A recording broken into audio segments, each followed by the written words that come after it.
Hola, ¿qué tal? Buenas tardes a todos y a todas. ¿Cómo andan? Bueno, hoy empezamos la tercera y última clase de esta serie de clases que nos está dando la doctora Joana Faliero. Hoy vamos a hablar de la medicina prepaga y los reclamos judiciales y administrativos del paciente como consumidor. Bueno, ya es la tercera clase, algunos habrán estado en las anteriores, pero les voy a leer el currículum de la doctora y después le doy la palabra si ya podemos comenzar.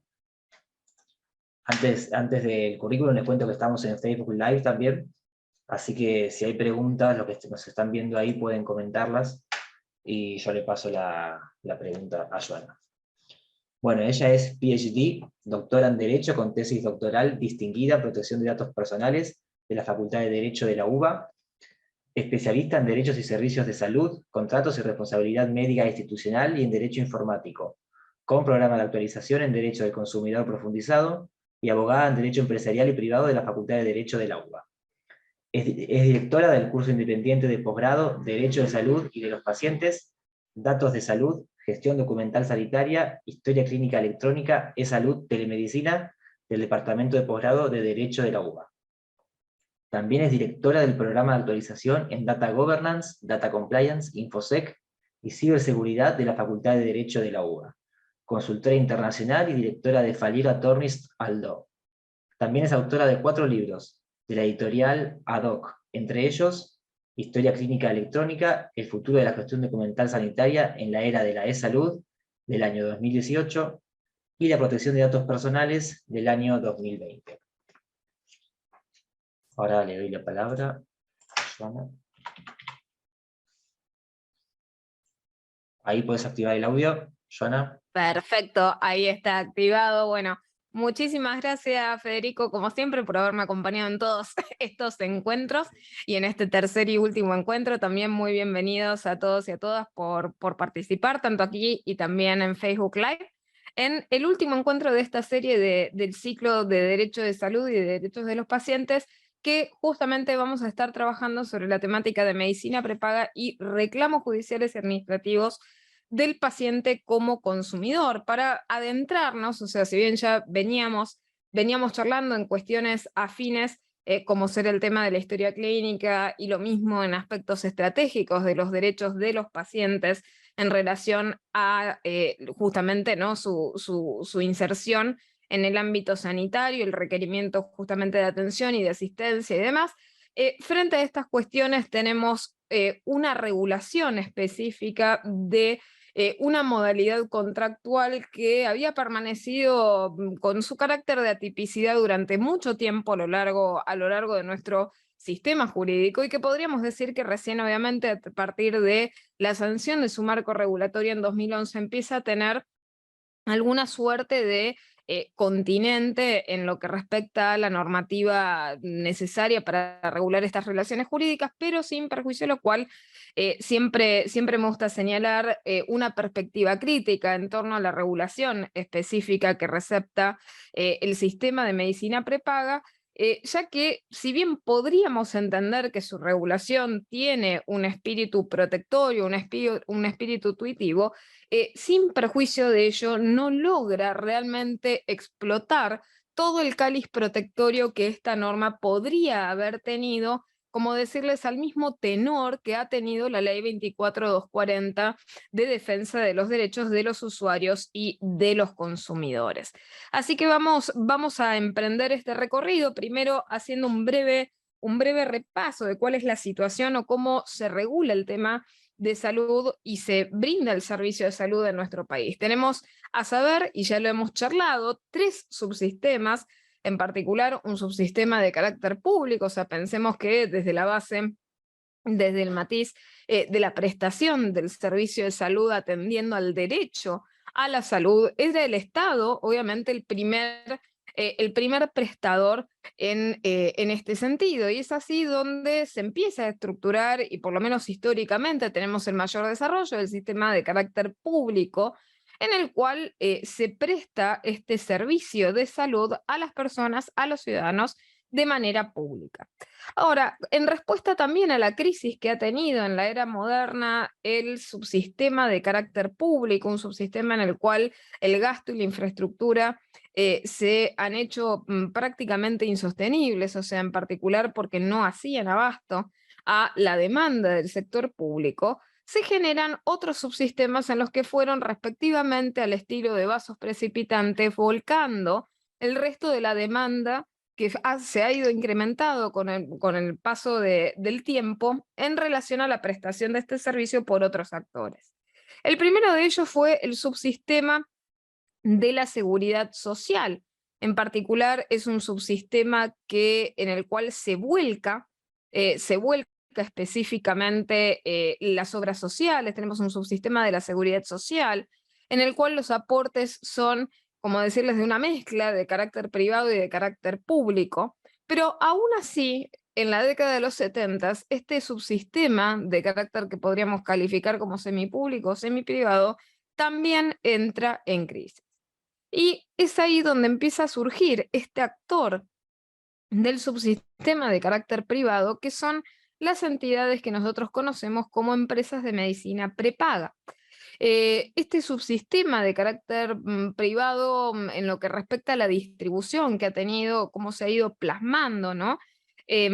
A lo largo y ancho del país, ha tenido una distribución bastante disímil en lo que respecta a la agenda que uno podría caracterizar como federal en nuestro país, es decir, las entidades o la gran mayoría de las entidades que brindan el servicio de medicina prepaga se encuentran, o la gran masa de afiliación, se encuentra fundamentalmente en el ámbito de la Ciudad Autónoma de Buenos Aires, ámbito de la capital federal, y lo que es el Gran Buenos Aires o esa región que nosotros denominamos AMBA. Por lo tanto, existen algunas importantes entidades en las provincias, pero no necesariamente allí se encuentra el mayor caudal volumétrico de estas entidades.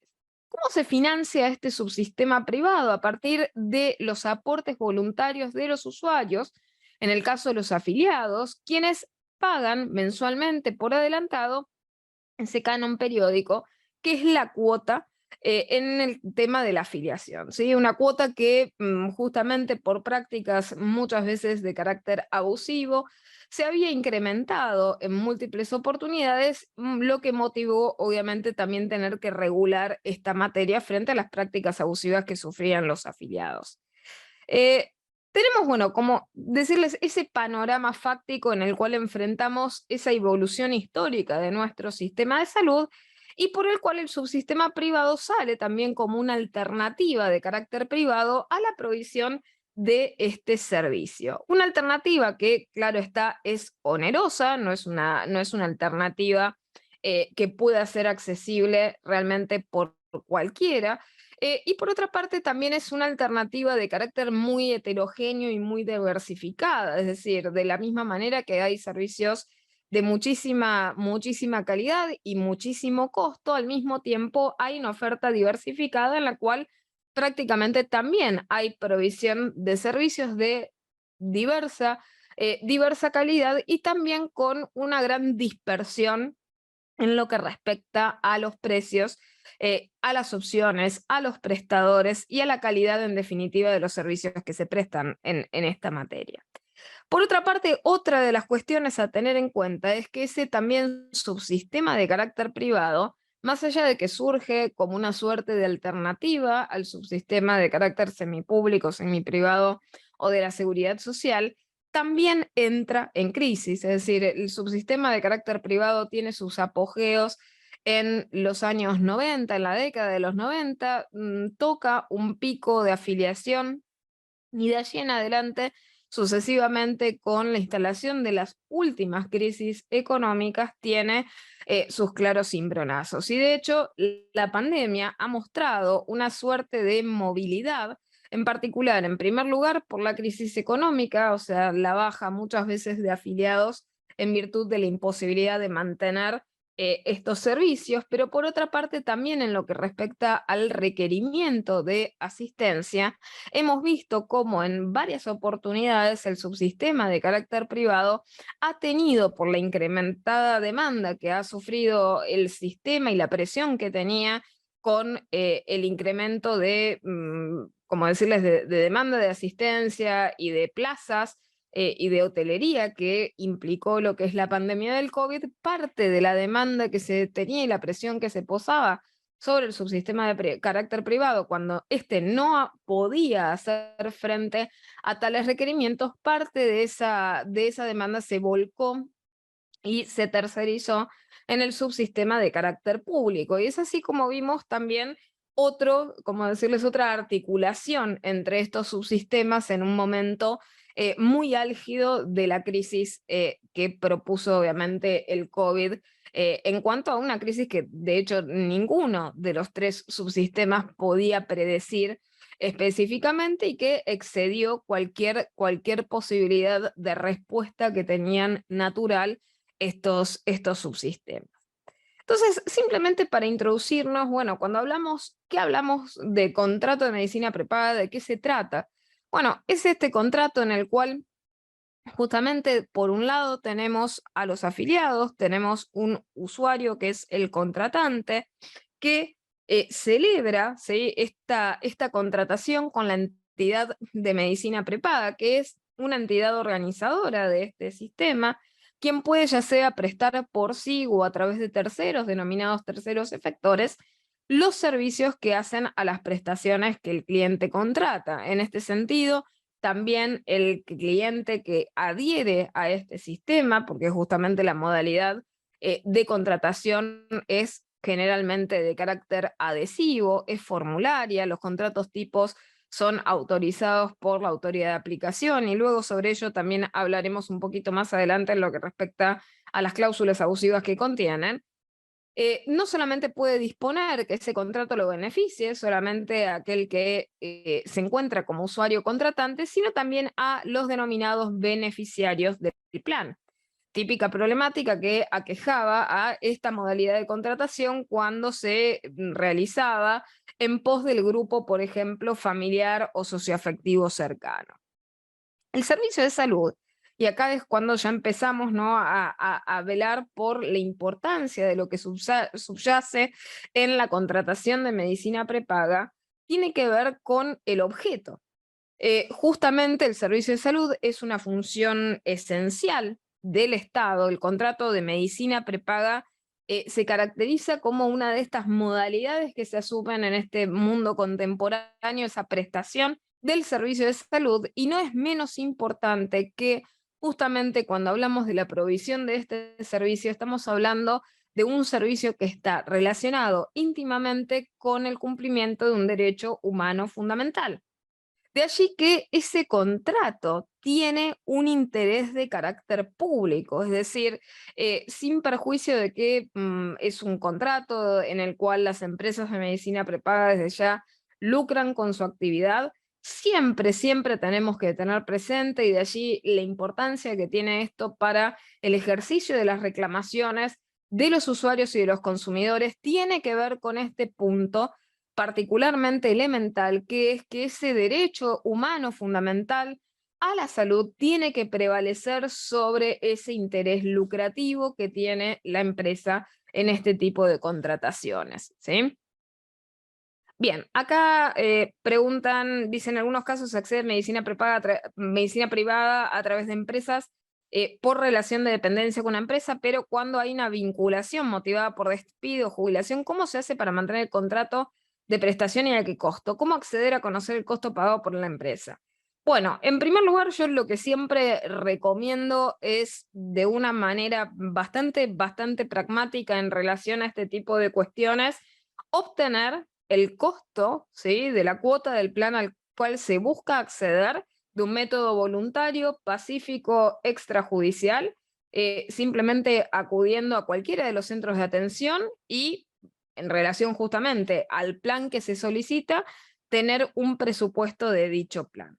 En lo que respecta a la continuidad, tengamos en cuenta que ya hoy día, por regulación del contrato de medicina prepaga, y esta es una de las cosas buenas, que la tipificación de este contrato y la sanción de un marco regulatorio ha puesto un fin a esa abusiva práctica que genera, de manera absolutamente generalizada, implicaba que cuando se proveyera este servicio, la afiliación de la medicina prepaga a través de estos contratos que nosotros calificamos jurídicamente como contratación de tipo corporativo, es decir, cuando es nuestro empleador el que contrata para brindar ese beneficio a los empleados, el distracto laboral no implique la baja automática de esta persona. Porque esto implica directamente una doble tragedia, es decir, la persona antes, frente a esta práctica abusiva, sufría una doble, como les digo, doble tragedia. Por un lado, perdía el empleo, pero al mismo tiempo estaba sumido en la desesperación de perder la cobertura de salud al mismo tiempo, lo cual tenía que solucionar de algún modo y en la inmediatez.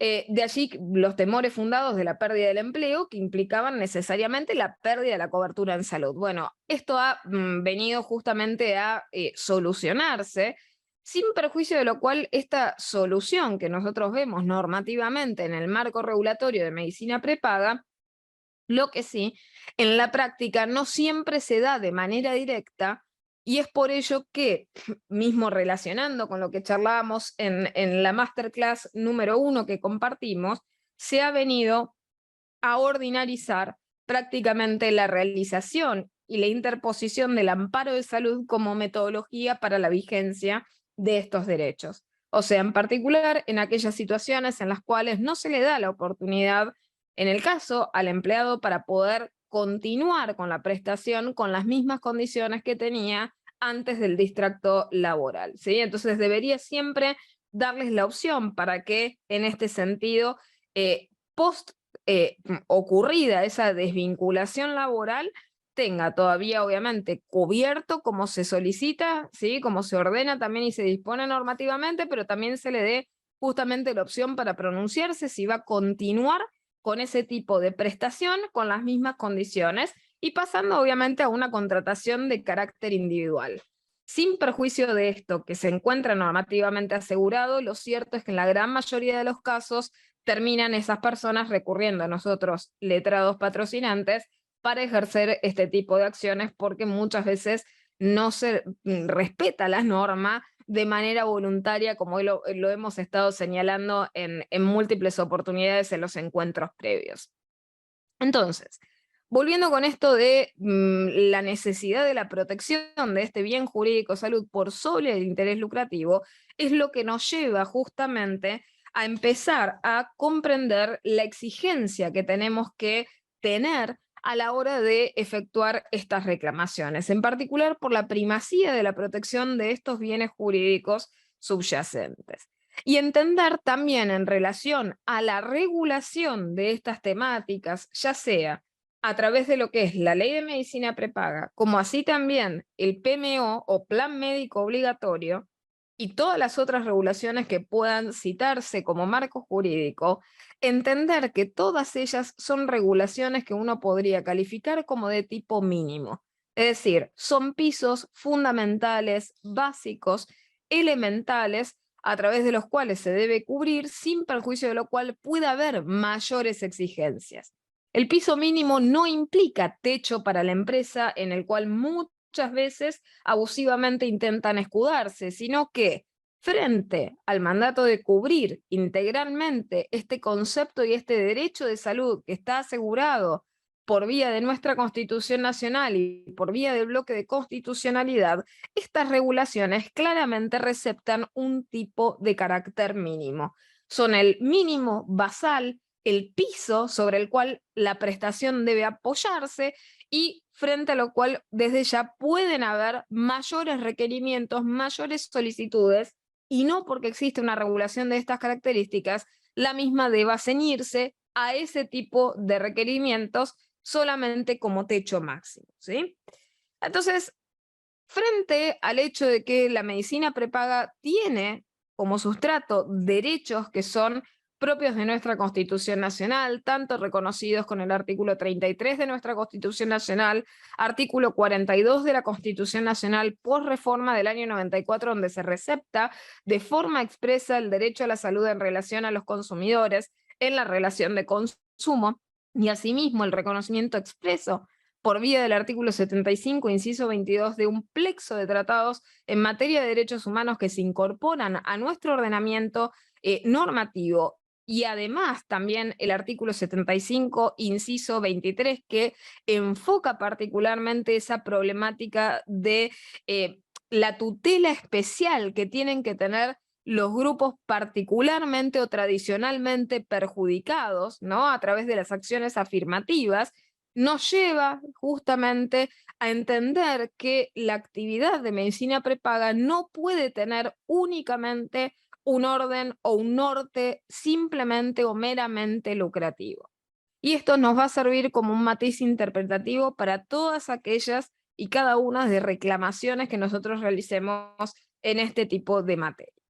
Bueno, en lo que respecta a los caracteres del contrato, y sin perjuicio de que esto no sea simplemente un pasaje teórico por este tema, sino por ciertas cuestiones que son importantes a los efectos de reclamar algunas cuestiones en particular cuando a veces no se logra la identidad de la calidad, por ejemplo, consentida por ese paciente afiliado, y, por ejemplo, la mutabilidad que muchas veces tiene, por ejemplo, la cartilla, en la cual, justamente como es un contrato cuya vocación de duración es de carácter indeterminado, vemos a veces que hay añadidos, hay bajas de ciertos tipos de instituciones. Por lo tanto, el paciente afiliado, con el paso del tiempo, va viendo cómo muta la calidad a veces del servicio que se le presta.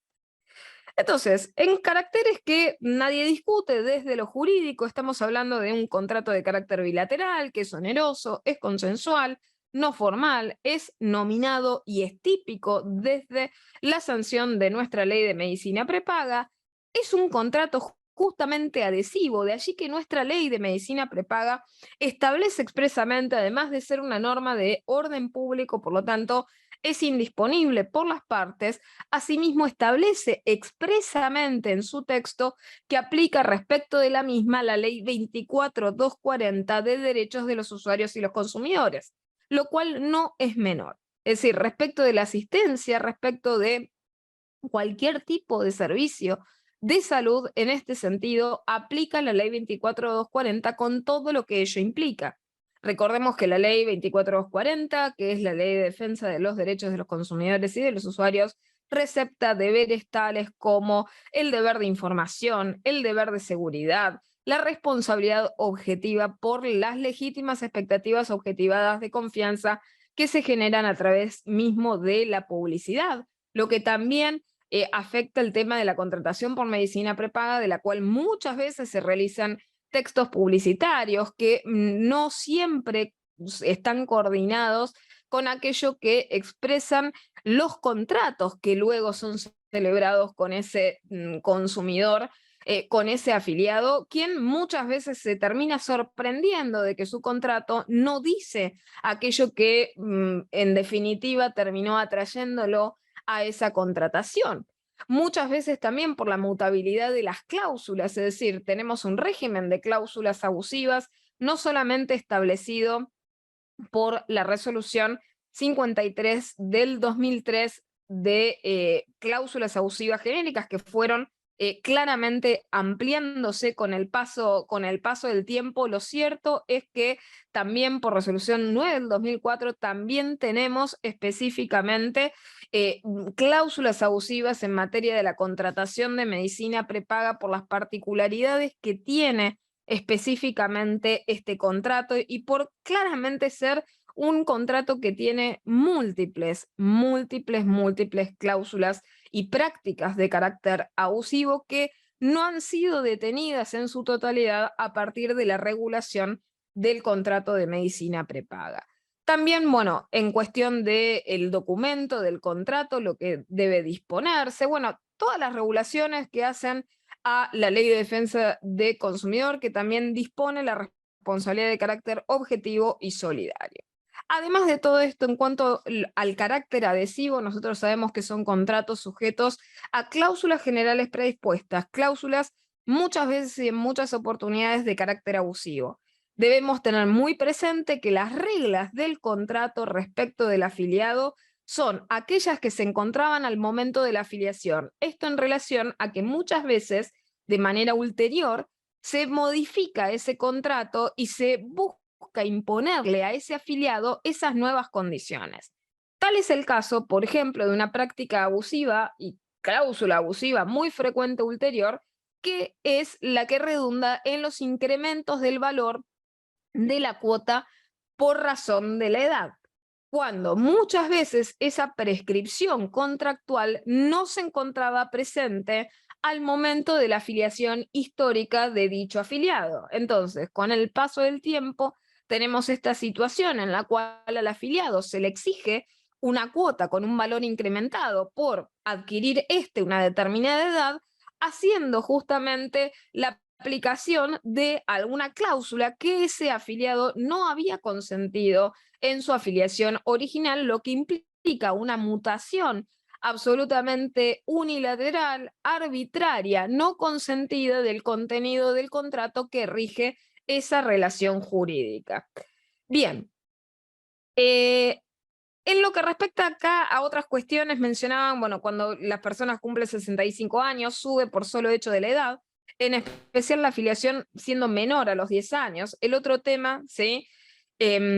Aquí justamente ustedes están mencionando, dice, esto no configura, y justo a estos puntos quería llegar, dice, esto no configura una forma de discriminación hacia las personas mayores en razón de su edad, conforme la Convención de los Derechos Humanos de las Personas Mayores. Bien, justamente este tipo de reflexiones quería llegar haciéndoles entender que mismo la ley de medicina prepaga no ha sido todo lo justa en relación a los consumidores, a los afiliados, como podía haber sido.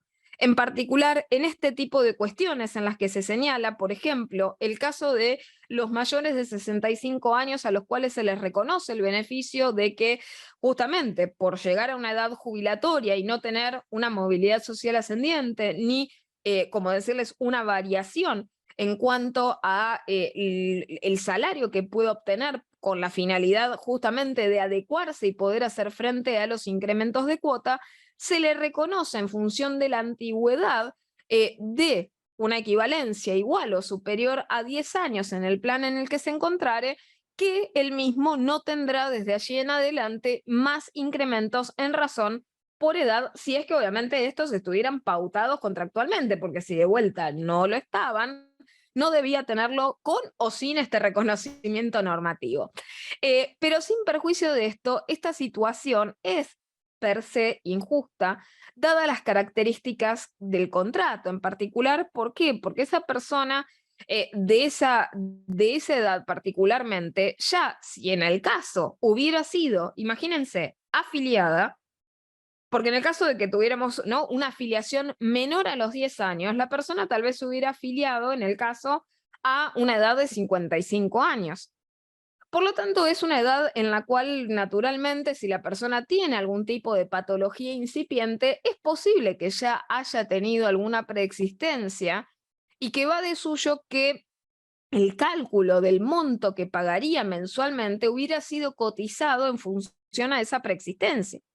Por lo tanto, ya estaría absorbido allí el mayor costo, de manera tal que de reconocer que desde los 65 años nadie en general debería estar pagando incremento, se haya afiliado hace 10 años o no.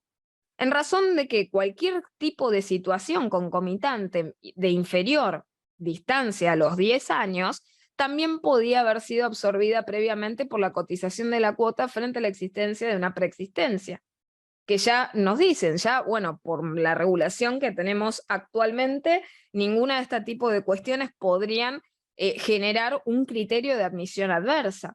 Pero ya lo hemos visto en la práctica nosotros como letrados, toda vez que tendríamos una situación que antes hubiera generado admisión adversa, hoy en día la genera pero por vía fáctica. Es decir, por un lado, no nos dicen que la persona no puede, o sea, no puede ingresar, sino que nos dicen que sí, nos puede ingresar como afiliado, pero obviamente a un valor de cuota que sería imposible de afrontar por este. Por lo tanto, en los hechos es lo mismo que el rechazo. Sin perjuicio de ello, la ley de medicina prepaga establece claramente que ese valor de cuota también tiene que tener un límite, es decir, se reconoce claramente por estos elementos que tiene el contrato de medicina prepaga de algunas notas características del contrato de ahorro previo, y lo mismo también con esas notas pequeñas características que tiene de un contrato de financiación. Se establece este tema de justamente el ahorro previo, es decir, el afiliado que teniendo una preexistencia busca incorporarse a un sistema de medicina prepaga y se le aplica una cuota diferenciada.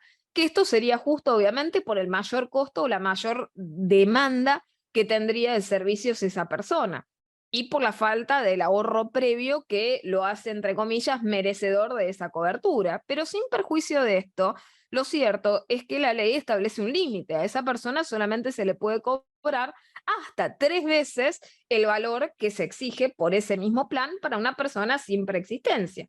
Por lo tanto, en este caso, si esa diferencia ya estaba siendo absorbida, no se encuentra ningún motivo por el cual seguir cobrando incrementos de razón por edad por una cuestión de solidaridad luego de los 65 años. Por lo tanto, yo concuerdo con este tipo de postura.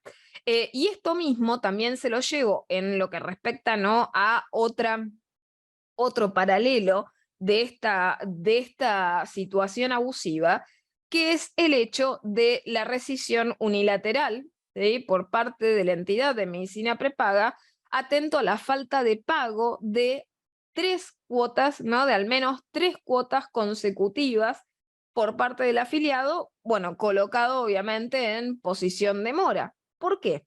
¿Por qué es esto injusto? Porque podríamos creer que proporcionalmente esta situación es ajustada para alguien que tiene poca antigüedad, pero solamente permitir la falta de pago de 3 cuotas consecutivas respecto de una persona, un afiliado que podría llegar a tener en el sistema de medicina prepaga, imaginemos una antigüedad superior a los 30 años, es absolutamente desproporcionado a nivel tuitivo solamente permitir esto, lo que hace justamente que prime el interés lucrativo por sobre el deber de cobertura de este interés público que pesa sobre el derecho de salud. Entonces, por eso les digo, la ley de medicina prepaga ha venido a zanjar algunas cuestiones, pero no a solucionarlo todo, y no ha receptado todas soluciones proporcionalmente justas para todas las situaciones que podemos vislumbrar, ¿sí? El otro punto que también quería, y ahora paso también a mirar las preguntas y los comentarios que han hecho en el chat, es el hecho de la revisión del contrato por las cláusulas abusivas que contiene el mismo, sin perjuicio de que el contrato haya sido aprobado por la autoridad de aplicación. Y esto tiene que ver con que, sin perjuicio de ello, el contrato sigue siendo revisable por cláusulas abusivas por el simple suceso de que la autoridad de aplicación regula su aprobación en base, obviamente, a otros estándares, a otros supuestos que no tienen particularmente que ver con purgar ese contrato de esas fallas específicas que podrían llegar a perjudicar, obviamente, a los afiliados y a los beneficiarios. Sin perjuicio de lo cual, yo insisto, los contratos deberían ser revisados en este sentido. Debería prevenirse toda esta judicialización que se genera de manera absolutamente innecesaria por el simple hecho de que los contratos aprobados siguen teniendo en su texto cláusulas de carácter abusivo. Bien, dice uno de los participantes, dice que no pudo lograr que la prepaga le envíe el contrato celebrado hace años. Lo importante es que no pudo obtener la respuesta ante la pregunta de si me han aumentado la cuota por razones etarias, sin perjuicio, ¿no?, de que la prepaga tenga o no tenga el contrato. Lo cierto es que respecto a este tipo de cuestiones, pensemos que es un ámbito de carácter consumeril, o sea, uno puede realizar justamente la reclamación en lo que respecta al incremento, por ejemplo, de cuota por razón de edad, puede hacerlo a través de diferentes medios, es decir, una vía es a través de consumidor, pero también se puede hacer la respectiva denuncia de este tipo de cuestiones ante la Superintendencia de Servicios de Salud. Y en particular en esto, tener en cuenta que rige el principio de la carga dinámica probatoria o la carga de la prueba dinámica en particular. ¿Por qué? Porque es la empresa de medicina prepaga la que se encuentra en mejores condiciones de probar. Es decir, si es la entidad organizadora la que no conserva documentalmente nuestros contratos, mal nos puede imponer algo que de manera ulterior colocó en el texto del mismo. Es decir, es carga probatoria de esta que se encuentra en mejor posicionamiento estructural, informativo, económico y demás, probar que en nuestro contrato original se encontraban esas condiciones de incremento de razón de cuota por edad, porque si no se encontraban históricamente y esta no puede lograr probar el contenido del contrato, no nos puede imponer cambios contractuales que se dieron de forma ulterior a nuestra afiliación. Esto sucede en la gran mayoría de los casos y sobre todo con los contratos de carácter cuasi histórico, es decir, contratos que tienen ya más de 10, más de 20 años, 30 años de antigüedad, en los cuales las entidades prácticamente no tienen absolutamente ningún registro y que muchas veces tercerizan en el cliente esa responsabilidad de mantener los registros históricos, caso contrario le imponen las condiciones más recientes de contratación con sus afiliados en las cuales se imponen este tipo de prácticas de carácter abusivo. Así que justamente indubio pro consumidor en este punto y principio de cargas probatorias dinámicas. Si ellos no han conservado la documentación histórica y vos tenías constancia de que no había incremento por razón etaria, son ellos los que tienen que probar que en tu contrato original regía esa condición, ¿sí? No de otra forma, ¿sí? Bueno, dice, ¿es necesario instalar la reclamación a la obra social ante los aumentos por edad o se puede reclamar directamente por vía judicial? ¿La Superintendencia de Salud podría obligar a la prepaga a cesar los aumentos? Sí, claramente sí. Es una vía, como decirles, para evitar la judicial, sin perjuicio de lo cual, de vuelta en esto, como letrada, también puedo decirles que las entidades parecen ser hijas del rigor. Es decir, una vez que muchas veces son notificadas las resoluciones y las decisiones de la Superintendencia de Servicios de Salud y mismo del Ministerio de Salud confirmatorias de las resoluciones previas, siempre vemos que la entidad prácticamente de forma rutinaria suele apelar estos decisorios y a veces por un tema de plazos, termina compeliendo a que el afiliado termine interponiendo, ¿no?, una acción de amparo, amparo de salud para luego tener que desistirlo o porque devenga en cuestión abstracta por el simple hecho de que de manera misteriosa comienzan, ¿no?, a cumplir una vez que la parte les ha interpelado judicialmente. Entonces, primero, la intimación, ya sea por carta documento o mismo por vía administrativa, a través de cualquiera de las metodologías, si quieren, de conciliación, bien, o mismo de la Superintendencia de Servicios de Salud. Agotadas esa vía, ya se establece que se tiene expedita la vía judicial para accionar y allí obviamente se podría proceder por esa vía si aún no se tiene respuesta. Sin perjuicio de ello, una luz en el camino es esto de que hay otras vías alternativas previas a la judicial que se pueden potencialmente intentar siempre y cuando obviamente el cliente y los tiempos del cliente y la situación económica del cliente lo permitan. Esto toda vez que los procesos llevan tiempo y aún ante Superintendencia de Servicios de Salud, esos meses tal vez no sean resistibles por el cliente, entonces hay que conmensurar en particular la urgencia de cada caso puntual, ¿no? Bien, acá mencionan, bueno, el tema del nuevo decreto reglamentario, el aumento a los mayores, aunque tengan más de 10 años de antigüedad. Bueno, eso claramente es abusivo. Dice, si una persona se jubila, tiene una prepaga o obra social, puede continuar con la misma abonando la cuota. Bueno, en el caso también debería propenderse a este tipo de exigibilidad. ¿Por qué? Porque en materia de derecho de salud, pensemos en la importancia que tiene para el paciente el mantenimiento de las condiciones del tratamiento. Es decir, muchas veces se toma como que el servicio, ¿no?, de salud es algo coyuntural y que cualquiera puede cumplirlo. No, prácticamente para un paciente termina siendo algo cuasi intuito personae, y que tiene que ver con, por ejemplo, mismo profesional tratante, quien tiene tal vez toda la historia del paciente, misma institución, misma prestación y demás. Por lo tanto, esto es debatible sin perjuicio de que muchas veces se intente de manera cuasi automática la desafiliación del paciente por estas cuestiones que les mencionaba, de primacía de ese derecho humano fundamental, es que por amparo de salud este tipo de solicitudes deberían permitirse. Bien. Bueno, allí ven, perdón, veo el formulario de inscripción.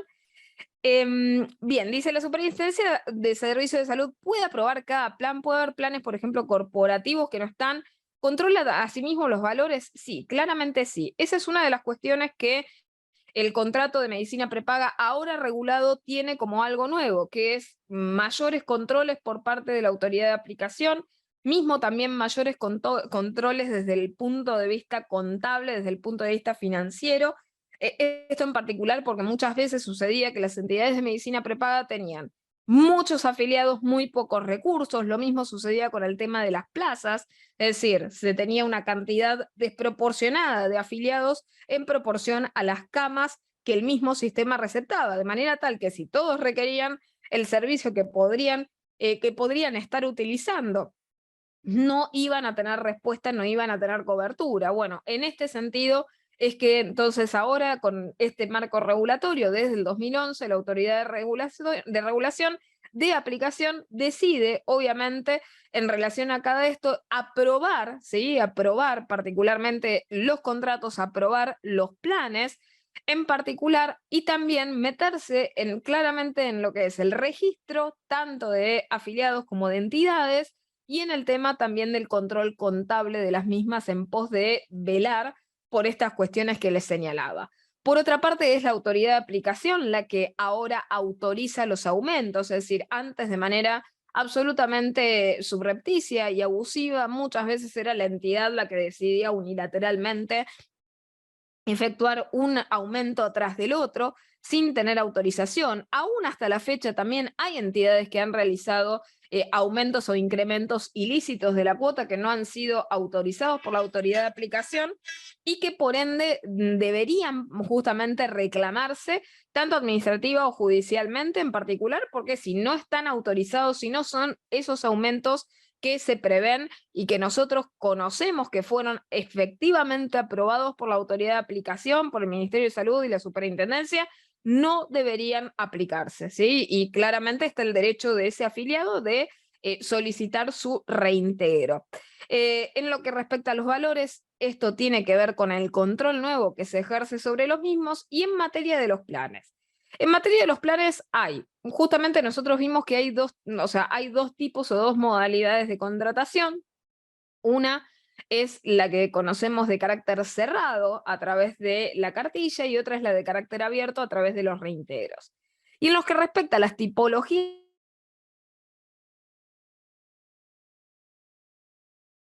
de carácter integral y otros planes que son específicos, que se brindan únicamente en relación a determinadas prestaciones, y son esos, como decirles, esos planes específicos que son particularmente ¿no?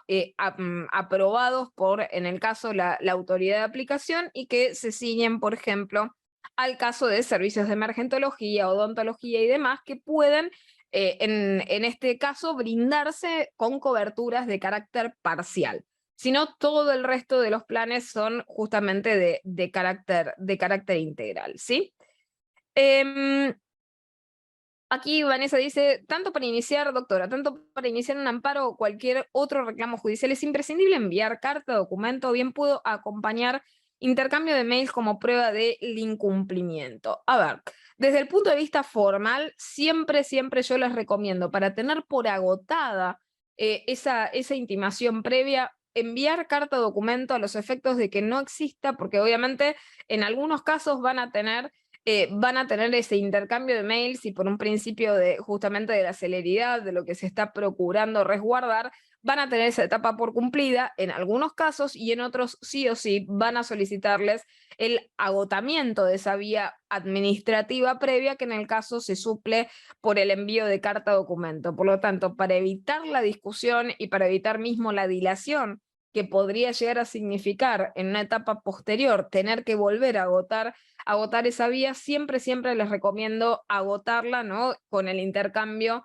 de carta-documento para no dejar en dudas este tipo de cuestiones. Lo mismo sucede con el agotamiento de la vía, por ejemplo, a través de COPREC, ¿no? A través de otros medios alternativos, ya sea reclamo ante la Superintendencia de Servicios de Salud, que no necesita estar finalizado, ¿sí? Porque puede tardar mucho desde ya, sin perjuicio de lo cual una vez que finaliza es la superintendencia en el caso del incumplimiento la que dice y nos dice que nuestra vía judicial está expedita. Sin perjuicio de ello podemos interponer el amparo de salud antes de que culmine el proceso, y lo mismo sucede con el tema de las conciliaciones de consumo, en el caso que agotemos el tema con un acta sin acuerdo, ¿sí? Evelyn aquí nos dice, ¿qué pasa con el incremento por edad desde el último decreto? Para ser válida la cláusula de aumento debería prever el porcentaje de aumento. Sí, claramente tiene que prever siempre con precisión el porcentaje y demás. Y por otra parte, bueno, obviamente se podría llegar a apelar a estas cuestiones de derechos humanos que les había comentado previamente, en particular por la hipervulnerabilidad del consumidor del cual estamos hablando. Es decir, si tenemos justamente un afiliado que se encuentra en la categoría de consumidores hipervulnerables, bien podríamos apelar a ellos sin perjuicio de lo cual, obviamente, la casuística siendo tan reciente el cambio, no tengo para comentarles casuística que haya ejercido en ese punto ahora. Pero sí, obviamente yo lo fundaría en ese tema.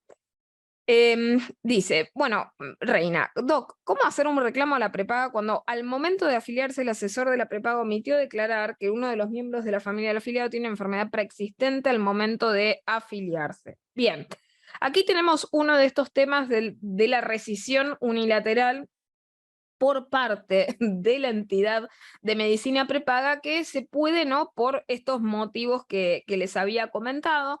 En particular, el primero es el tema de la falta de pago por tres periodos al menos consecutivos, pero por otra parte también tenemos el caso del falseamiento de la declaración jurada. En este caso, la falsedad de la declaración jurada debe ser probada.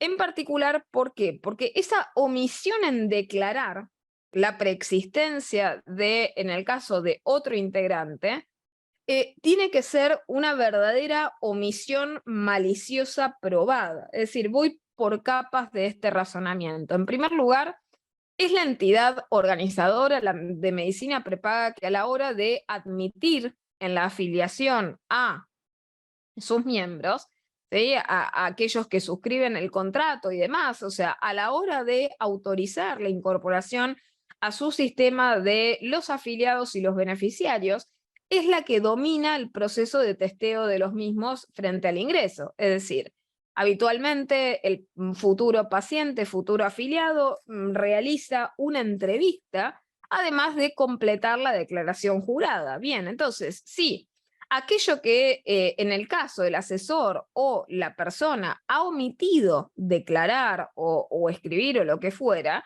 podía haber sido verificado por quien realizara, ¿sí?, el testeo a la hora del ingreso. Esto no debería haber o ni causar problemas de que esté o no esté declarado allí en la declaración jurada, porque pudo haber sido claramente suplido de la otra manera. Les doy un ejemplo. Muchas veces, y esto también con este punto de vista de desprenderse de los mayores costos, porque muchas veces nosotros vemos que las entidades de medicina prepaga parecen solamente querer afiliados y beneficiarios sanos y jóvenes. Entonces, vemos esta situación en la cual, por ejemplo, ¿no?, un afiliado que de golpe presenta una enfermedad, se le genera una desafiliación en virtud de esta violación al deber de verdad cuando completaron, ¿no?, la declaración jurada al incorporarse al sistema. Ahora, el problema es si esa omisión realmente fue maliciosa y si del otro lado la empresa no tenía una manera ostensible de darse cuenta de aquello mismo que presuntamente ocultó el paciente. O sea, si un paciente tiene con signos absolutamente notorios una determinada patología que es verificable por el simple examen del paciente, el paciente atraviesa ese examen organizado justamente por la entidad de medicina prepaga y la misma no lo detecta o no logra constatar que tiene esa enfermedad y depende de la voz del paciente, el paciente no es médico, ¿sí? Entonces, es la entidad la que debería preocuparse justamente por verificar estas cuestiones por sus propios medios, más que tercerizar esa carga de la prueba en el paciente. El paciente no es médico, el paciente claramente puede omitir declarar aquello que desconoce. Es decir, prácticamente podríamos sí afirmar que el paciente se afilia para descubrir qué enfermedades tiene y tratarse. Es decir, tampoco es convalidante como una declaración de haber falseado justamente el ingreso, el hecho de que de manera ulterior al ingreso a la entidad se verifique una enfermedad que tiene el paciente. ¿Por qué? Porque la condición de preexistencia puede estar desde lo fáctico, no obstante puede ser absolutamente desconocida. Esto es como decirles, yo puedo afiliarme teniendo diabetes y desconociendo que la tengo, puedo afiliarme teniendo qué sé yo, cualquier otro tipo de patología, desconociendo que en el momento la presento, porque no me ha presentado sintomatología, porque no soy médico, la desconozco y nunca me he tratado con ella. Entonces, en relación a esto, uno solamente falsea aquello que conoce y omite, pero no puede falsear aquello que desconoce. Por otra parte, también tenemos otra cuestión, que es la entidad la que decide hasta dónde investigar cuál es el estado de salud del paciente al ingresar. Es decir, si yo voy a aceptar afiliados, soy yo, la entidad de medicina prepaga, la que dispongo de los medios como entidad organizadora para decidir a quién admito cómo y qué estándar me es suficiente. Les doy un ejemplo de algo que he escuchado hace poquito. Me han comentado en un caso específico en el cual una declaración jurada había sido tomada vía teléfono móvil, ¿sí? A través de una aplicación de comunicaciones instantáneas, lo cual claramente y a todas luces es insuficiente y además sin haber tomado vista del afiliado, es decir, no tenían conocimiento personal del afiliado, les bastaba en el caso esa declaración jurada tomada por esos medios y justamente viene a colación de esto una desafiliación con motivo del falseo de la declaración jurada tomada por ese medio, porque presuntivamente el paciente omitió declarar algo. Lo cierto es que es la entidad organizadora la que tiene la capacidad de disponer los mejores medios para realizar su testeo. Y si a estos efectos a ella le basta un mensaje de telefonía móvil o le basta un formulario sin verificar personalmente nada, es ella la que unilateralmente dispuso esto y no puede inculpar o tercerizar esa carga en el consumidor, en el afiliado, por su propia irresponsabilidad. Es decir, ella es responsable por sus propias acciones, ¿sí? Y por otra parte, también podríamos llegar a decir en este sentido que ninguna preexistencia, por eso más o menos queda, como decirles, en desuetudo este tema del falseamiento de la declaración jurada, porque si no podemos considerar la existencia de ninguna preexistencia como, ¿sí? Una causal de admisión adversa y de rechazo de la afiliación del paciente, a lo único que podría llegar a dar lugar el descubrimiento en el caso de la existencia de una enfermedad preexistente sería a un valor de cuota diferencial y al cobro retroactivo de todos los diferenciales que debió haber abonado en el pasado con más intereses hasta el efectivo pago del momento que se descubra la preexistencia. Pero nada de esto podría, mismo por un tema de la primacía de vuelta del derecho fundamental humano a la salud, por sobre el ánimo de lucro, generar justamente la desafiliación del paciente. Así que bueno, ahí tenemos varios argumentos para apelar al mantenimiento de ese paciente en su calidad de afiliado y por otra parte también entender en el caso de la admisión adversa una interpretación flexible de este parámetro por el cual nadie está obligado a declarar en contra de sí mismo. Por lo tanto, si el paciente sabía o se había sido colocado en una situación vejatoria y abusiva en la cual éste se había violentado por ese tema de que si declaraba en el caso que tenía determinada enfermedad, esto implicaba su rechazo sin más de manera arbitraria e injustificada, claramente el paciente pudo haberse sentido vejado de manera tal de no declarar contra sí mismo este tipo de condición que lo dejaría fuera de su capacidad de cubrir su salud en las condiciones que se encontrara, ¿sí? Bien, acá menciona, dice, frente al incumplimiento del acuerdo celebrado ante Superintendencia de Servicios de Salud, confirmado Ministerio de Salud, se debe presentar demanda ante Foro Comercial para compelir cumplimiento del acuerdo. ¿Cuál es el plazo de prescripción del acuerdo ante Superintendencia y confirmado por Ministerio de Salud? Bien, aquí yo colocaría, y de vuelta por un principio indubio pro consumidor, tenemos un plazo, sí, nosotros por lo general en la ley de consumo era 3 años, pero por indubio pro consumidor tenemos un plazo genérico de prescripción, y esto obviamente va a ser debatible mismo. En la clase pasada me han compartido la gente de Microjuris también la opinión de otro colega que no estaba de acuerdo que el plazo de conservación de las historias clínicas electrónicas tenía que ser de 5 años. Bueno, recuerden que mi perspectiva interpretativa y doctrinaria es pro consumidor y se basa en este tipo de plazos. Claramente la prescripción liberatoria tiene que ser siempre el plazo que nuestro sistema disponga que sea más favorable, es uno de los tantos indubios pro, el plazo menos gravoso y mismo también justamente el plazo más beneficioso.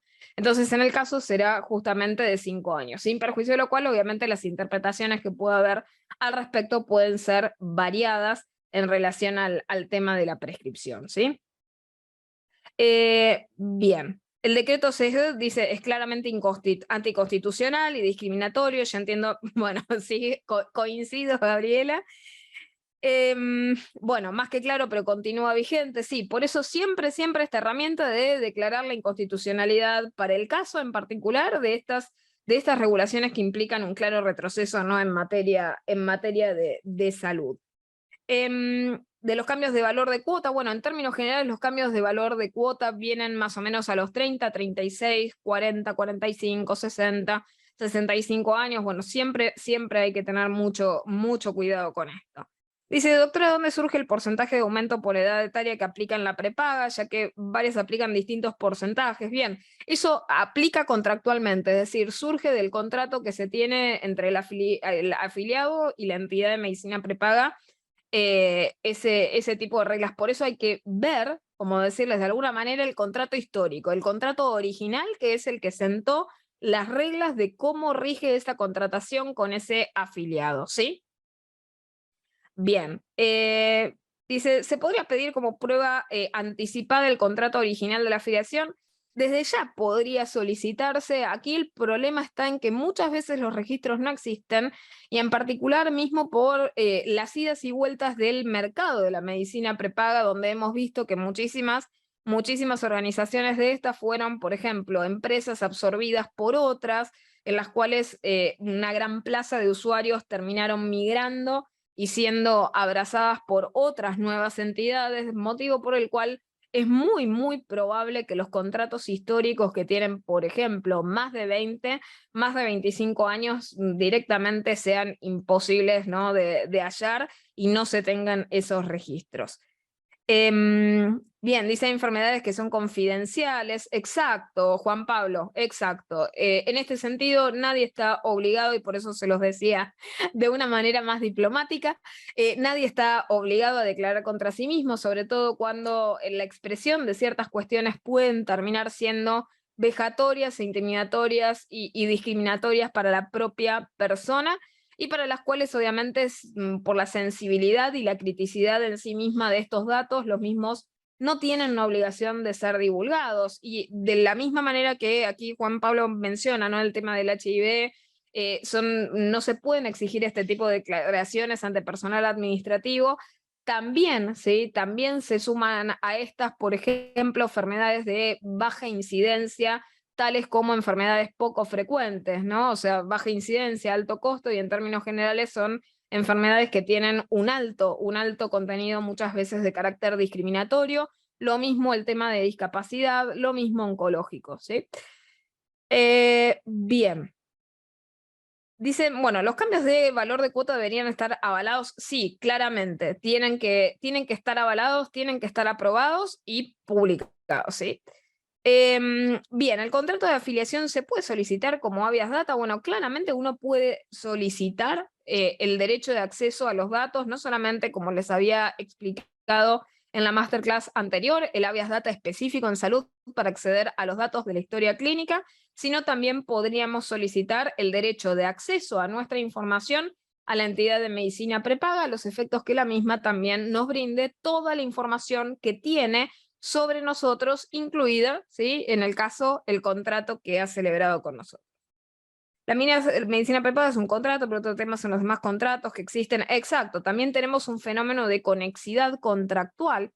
Este es otro tema, ¿no?, claramente interesante. Son los contratos en red y debemos recordar claramente que en este tipo, ¿no?, de situaciones en las cuales los contratos están todos vinculados claramente entre sí, hay solidaridad y responsabilidad de carácter objetivo. Es decir, podemos nosotros como afiliados y como consumidores ir contra todos o contra alguno en particular de toda esta cadena de producción que implica el sistema, tanto la organizadora como los efectores, ya sea propios o externos, por los cuales se tercerizan esas atenciones.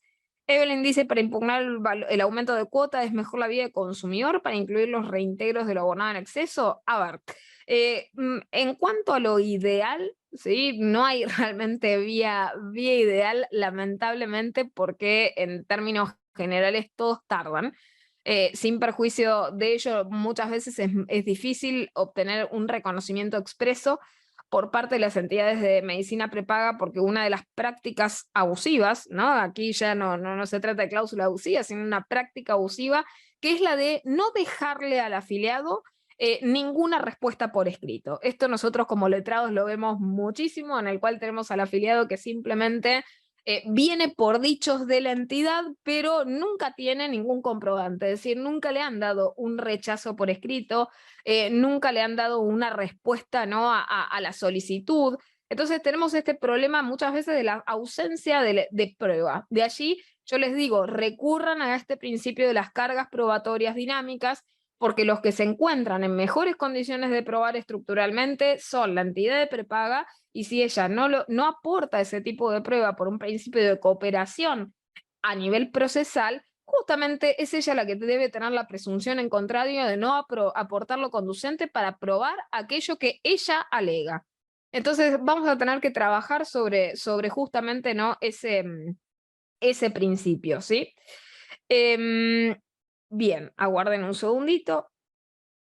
Entonces, en relación, ¿no?, a decir, bueno, ¿cuál es la vía ideal?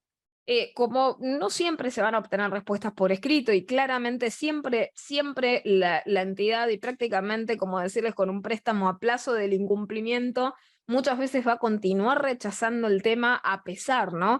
A pesar de justamente la verosimilitud grosera del derecho que se invoca.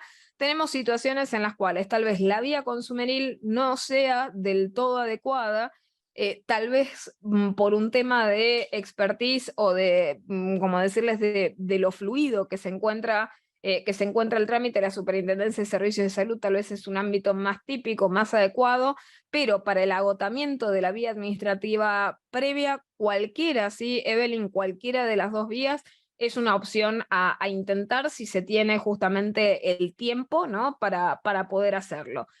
Así que bueno, cualquiera que intentes, siempre y cuando obviamente bien documentado, bien fundamentado, y lo que siempre también recomiendo a los letrados, sin perjuicio de que a veces resulta bastante engorroso, realizar esas liquidaciones con detalle, en particular porque muchas veces, ¿no?, en materia de reintegro de lo abonado del exceso, a veces no sucede que el reintegro de lo que se abona en exceso nunca se le abona en exceso los intereses por lo mal, ¿no?, lo mal cobrado a ese consumidor, a ese usuario, a ese afiliado. Así que esa es otra cuestión específica en materia de daños que se podrían reclamar por esa vía específica, ¿sí? Por una acción amparada en la 24240 y por la vía de daños, ¿sí? Porque obviamente en un amparo no lo admitirían, ¿sí? Gabriela pregunta, dice, ¿qué opina de los costos de consultorio de 1.000 pesos en provincia de Buenos Aires, que es adicional al valor de cuota y copagos, y qué piensa del pago de copagos? Bueno, claramente hay diferencias, obviamente, en el tipo, de plan y de forma justamente de acceder a determinadas atenciones. En lo que respecta a este tipo de prácticas, son prácticas que terminan cercenando derechos claramente por el tema de la indisponibilidad. Lo mismo sucede con los sistemas de reintegros, es decir, yo he visto también en muchísimos casos en los cuales tal vez la cobertura, ¿no?, al paciente, al afiliado o al beneficiario se dispone, pero sobre pretexto, ¿no?, de, bueno, el paciente realiza lo que quiere realizar y después se efectúa el reintegro, cuando en realidad esto no es práctico, ni justo, ni alcanzable, les diría, desde lo económico, por ese paciente, por ese afiliado, quien tiene que disponer de todo ese dinero a las resultas del reintegro. Sin perjuicio de que se le devuelva el dinero, no todos tienen la disponibilidad de ese efectivo para poder realizar las erogaciones que se les exigen muchas veces para acceder a los tratamientos, más allá de que virtualmente se efectúe la cobertura, este método no se ajusta a la situación económica del paciente. Por lo tanto, según obviamente la vulnerabilidad del paciente, vamos a poder discutir un poco más, ¿no?, la metodología en función de que esto no termine siendo directamente un impedimento de acceso y prácticamente el servicio en sí mismo termine siendo un enriquecimiento sin causa porque el paciente no puede directamente, ¿no?, hacer uso de lo que paga, ¿no? Aquí mencionan, dice, carencias y tiempos de espera para usar la prepaga son legales. Obviamente los tiempos, los periodos, llamados periodos de carencia, no son, ¿sí?, no pueden ser aplicados, y aquí tenemos una cota también de la regulación de tipo mínimo. Los periodos de carencia no pueden aplicarse respecto del catálogo de prestaciones que se establecen en el plan médico obligatorio, como tampoco en los servicios que son atinentes a la emergentología. Y esto creo que por un tema de sentido común. Es decir, nos podrían llegar a establecer un periodo de carencia respecto, no sé, de una cirugía, qué sé yo, en el caso, no sé, estética, de determinada complejidad, pero no respecto de un servicio de emergentología, toda vez que es algo que podemos requerir de manera permanente cualquiera, todos y cada uno de nosotros, del primer momento de la afiliación. Y lo otro es el tema del PMO. El PMO ha venido a servir de piso mínimo prestacional de todo aquello que debe ser cumplido, por lo tanto, los periodos de carencia que se puedan establecer a nivel contractual deben respetar el contenido del PMO. Recordemos que nosotros teníamos un PMO que ha tenido idas y vueltas, y cosas que no se han vuelto a reincorporar. Lo que nos lleva también a este razonamiento y otra cuestión que quería decirles en relación a esto, que no porque algo, ¿sí?, no se encuentre en el PMO, quiere decir que no tenga que tener, por ejemplo, cobertura a un determinado porcentual o cobertura del 100%. Y por otra parte, razonar una pequeña cosita que también quería agregarles en esto, en relación a lo que cubre o no cubre, ¿no?, el PMO. Tener en cuenta lo siguiente. El PMO establece, como les digo, recuerden este mantra del tipo mínimo. ¿Por qué?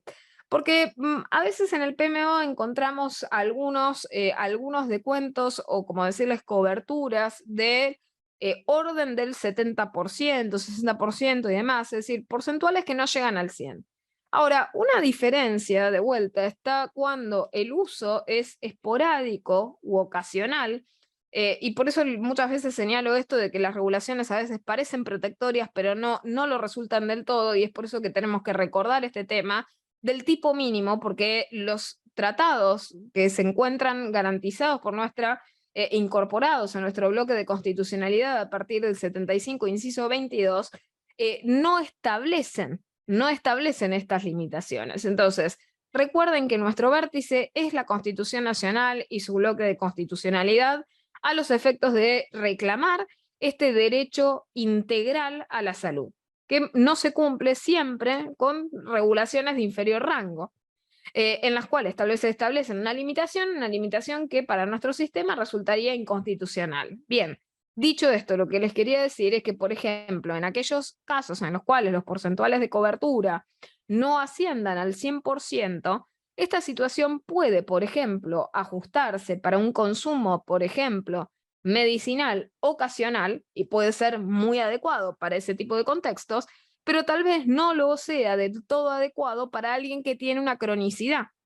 Entendamos esto, un descuento del 70% si vas a consumir una única vez un determinado medicamento puede ajustarse, pero si ese medicamento implica un consumo diario o un consumo cuantioso debido a una enfermedad que es, por ejemplo, crónica, de carácter vitalicio, en la cual esa medicación se requiere como soporte básico, ¿sí? Soporte basal, de tratamiento de forma diaria, entonces ese paciente podría estar, por ejemplo, llegando a solicitar la cobertura al 100% en virtud de su derecho de acceder, ¿no?, a una cobertura de salud de carácter integral en el marco de ciertos tipos, ¿no?, de enfermedades o patologías crónicas, por ejemplo, poco frecuentes, o mismo también patologías que se puedan caracterizar como enfermedades también poco frecuentes de baja incidencia o alto costo, es decir, pacientes en los cuales la estructuración de todo ese tratamiento no es una medicación, sino que es realmente un pool de medicaciones para las cuales todos contribuyen un poco,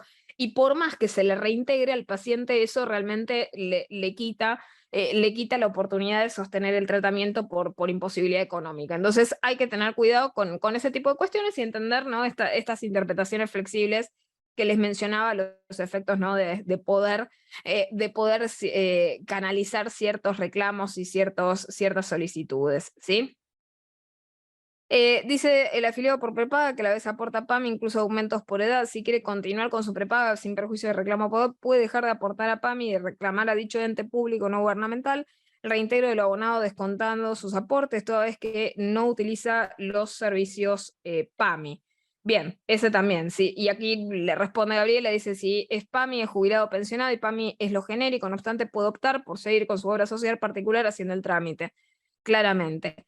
Acá Mauro menciona, dice, también es su deber informarnos bien, dice, el deber de información constituye obligación que no solo se impone al proveedor en la etapa precontractual. Recuerden esto, las precisiones precontractuales, las tratativas preliminares, esto muchas veces sucede con el futuro afiliado que va a ver un agente de esa entidad al cual muchas veces se le dan folletos, catálogos, se le informa, que guarde, sí, también es una buena práctica de profilaxis a nivel contractual luego, guardar y conservar documentalmente todo, porque todos estos registros luego desaparecen y no se sabe cuál era el contenido y cuáles eran los lineamientos originales históricos de estos contratos, sobre todo que, como les mencionaba y habíamos visto previamente, el contrato de medicina prepaga es un contrato justamente de trato sucesivo, pero también tiene esa vocación indeterminada de durar y de extenderse en el tiempo, posiblemente durante la vida de todo ese afiliado. Por lo tanto,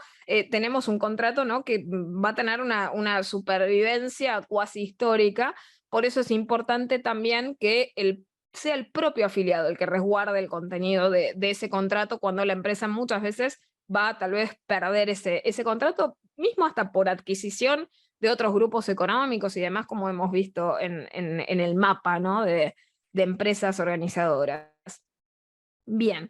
Dicen salud mental nunca cubren nada. Bueno, ahí tenemos también un típico tema, el de salud mental, es bastante complejo. Y acá quería agregarles una cuestión, termino de leer la pregunta y les agrego un tema. Dice, al igual que los geriátricos para personas dependientes de toda actividad diaria, se puede intimar mediante carta documento que paguen lo mismo que pagan a sus prestadores de similares características. Ante la negativa de cobertura por ser plan cerrado, puede pedir el pago de lo anterior a la medida cautelar. Claramente todo este tipo de cuestiones se pueden solicitar desde ya siempre en estos tipos de reclamaciones, cautelar, más obviamente la acción de amparo, siempre solicitarlo cautelarmente, y por otra parte entender lo siguiente. El paciente no es un objeto, el paciente siempre tiene que propender a tener una mejor calidad de vida. y esto tiene que ser tenido en cuenta por el tipo de cobertura, y esto me inspira justo lo que mencionaba Juan Pablo en relación a salud mental, ¿no?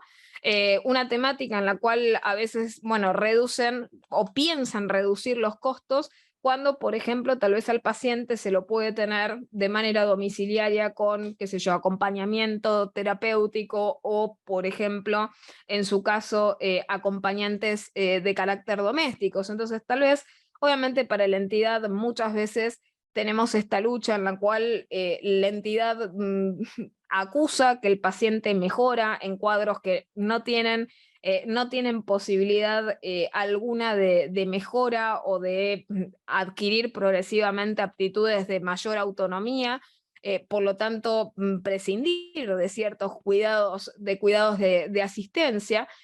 Por lo tanto, hay que prever que estas solicitudes en cuanto a cómo dar ese servicio, es decir, no solamente el hecho de que cubran o no cubran, sino el qué es lo que se cubre, y particularmente entender que en relación a este tipo de cuestiones, tal vez ciertos servicios que naturalmente alguien podría llegar a no identificar como de salud, también teniendo en cuenta una definición amplia del derecho de salud, podríamos entender que hasta, por ejemplo, en la discapacidad, el acceder a un colegio, por ejemplo, de carácter privado, con determinadas características prestacionales y asistenciales, es parte también de la salud, de la integridad psicofísica de ese afiliado, de ese paciente.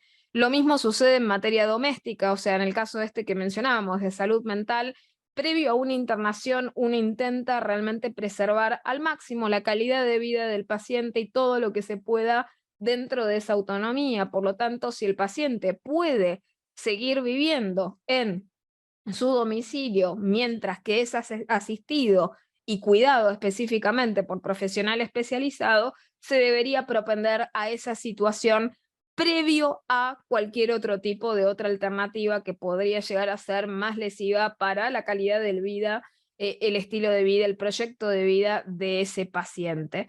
Y lo mismo sucede con el tema, por ejemplo, de internación, es decir, hemos visto muchas veces en algunos amparos de salud la solicitud, por ejemplo, de realizar ciertas modificaciones edilicias a ciertas casas, ¿sí? Ciertos domicilios, con el efecto de permitir, por ejemplo, que un determinado tipo de cama o un determinado tipo de silla pueda pasar y permanecer en ese domicilio, a los efectos de que el paciente pueda tratarse domiciliariamente y no tenga que permanecer en un centro asistencial, con lo despersonalizante que esto puede terminar siendo y lo perjudicial que puede llegar a ser para su salud, ¿no? Para la salud pensada desde un matiz de carácter integral, ¿sí?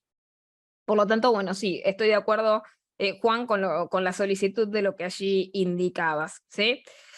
Bien, mencionan las empresas de medicina prepaga, en realidad son derivados financieros bancarios. Bueno, allí obviamente tenemos bastante, como decirles, posturas doctrinarias presentes en materia del financiamiento, ahorro previo y demás, pero frente a todo este tipo de cuestiones tenemos que entender un punto elemental, que es el hecho de que para la entidad de medicina prepaga el contrato tiene caracteres de previsión. Es decir, muchas veces nos han intentado imponer esta idea de el contrato de carácter aleatorio. La realidad es que la empresa en la masa tiene muchísima, ¿sí?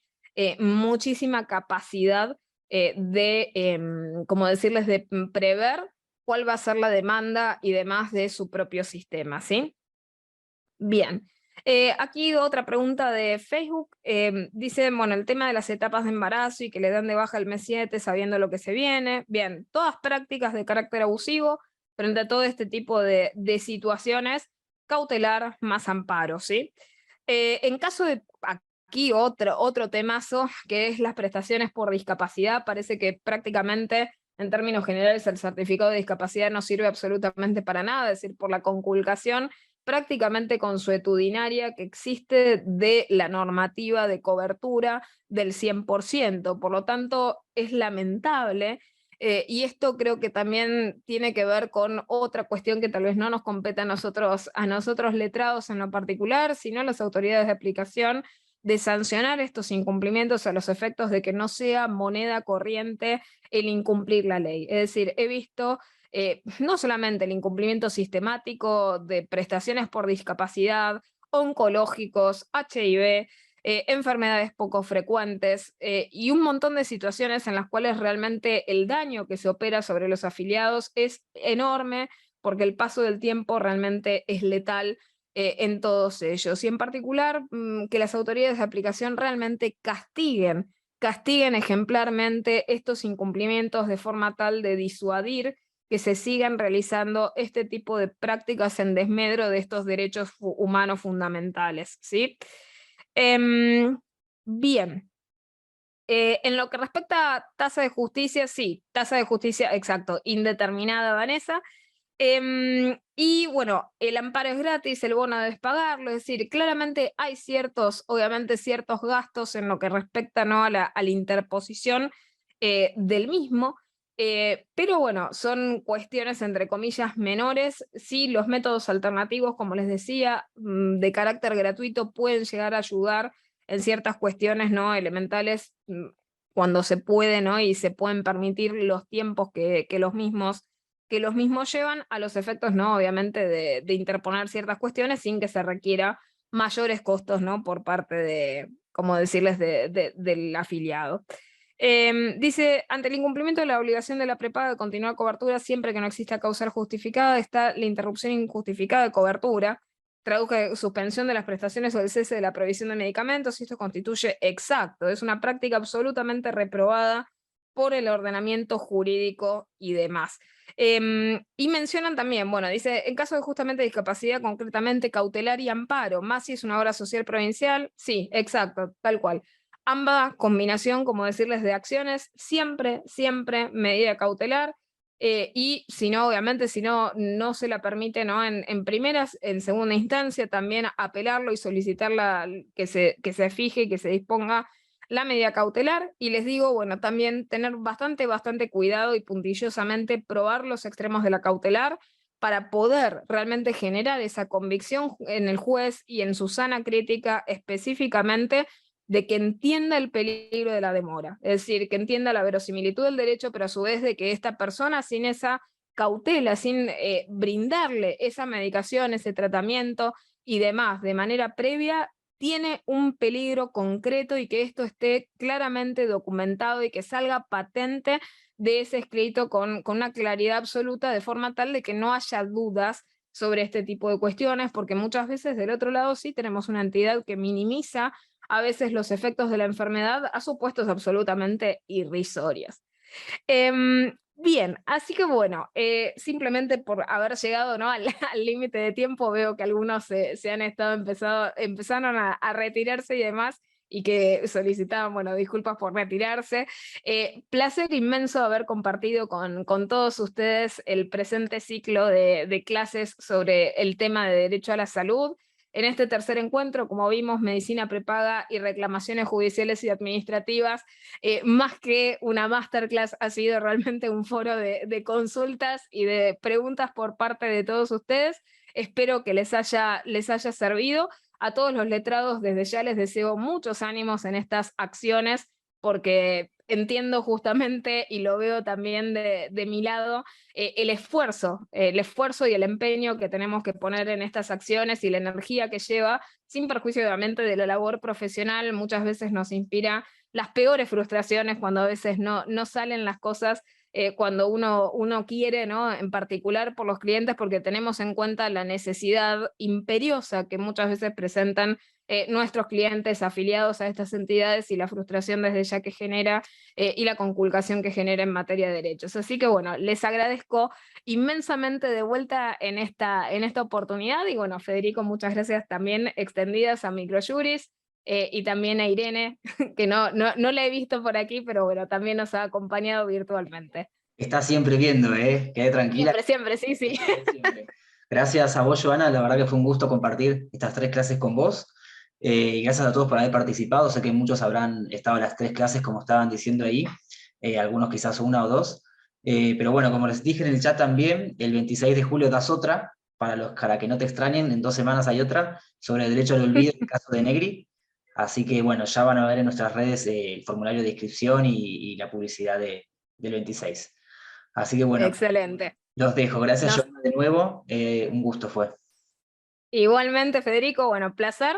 Saludo grande a todos y bueno, nos estaremos reencontrando con la charla de Derecho al Olvido del 26 de julio a las 17 horas. Y bueno, obviamente Migro Juris les hará llegar las invitaciones.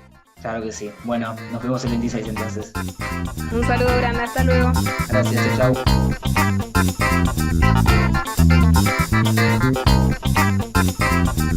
Chau.